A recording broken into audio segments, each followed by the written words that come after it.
வாழ்க வையகம், வாழ்க வையகம், வாழ்க வளமுடன். குரு வாழ்க, குருவே துணை.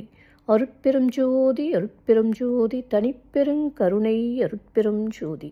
எல்லா உயிர்களும் இன்புற்று வாழ்க, வள்ளல் மலரடி வாழ்க வாழ்க. வாழ்க வளமுடன். ஆன்மநேய அன்பர்கள் அனைவருக்கும் என் அன்பான வணக்கத்தை தெரிவித்துக் கொள்கிறேன். இன்று நாம் இன்பத்து பாலில் புலவி நுணுக்கம் என்ற அதிகாரத்தில் உள்ள 3வது குறளுக்கு சன்மார்க்க விளக்கம் காண இருக்கின்றோம். வாருங்கள் அன்பர்களே. அதிகாரம் புலவி நுணுக்கம். குறள் 1313. கோட்டுப்பூ சூடினும் காயும் ஒருத்தியை காட்டிய சூடினீர் என்று. கோட்டுப்பூ சூடினும் காயும் ஒருத்தியை காட்டிய சூடினீர் என்று. முதலில் உலகியல் விளக்கம் காண்போம். கிளைகளில் மலர்ந்த மலர்களை சூடினாலும் நீர் இந்த அழகை யாரோ ஒருத்திக்கு காட்டுவதற்காக சூடினீர் என்று சினம் கொள்வாள். இப்பொழுது சன்மார்க்க விளக்கத்தை காண்போம்.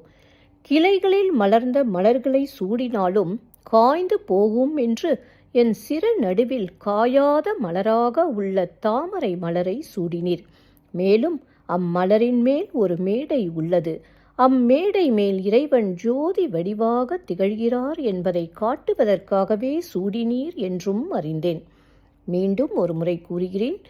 கிளைகளில் மலர்ந்த மலர்களை சூடினாலும் காய்ந்து போகும் என்று என் சிறு நடுவில் காயாத மலராக உள்ள தாமரை மலரை சூடினீர்.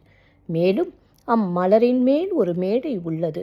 அம்மேடை மேல் இறைவன் ஜோதி வடிவாக திகழ்கிறார் என்பதை காட்டுவதற்காகவே சூடினீர் என்றும் அறிந்தேன். நன்றி அன்பர்களே.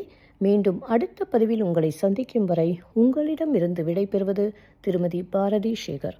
வாழ்க வளமுடன்.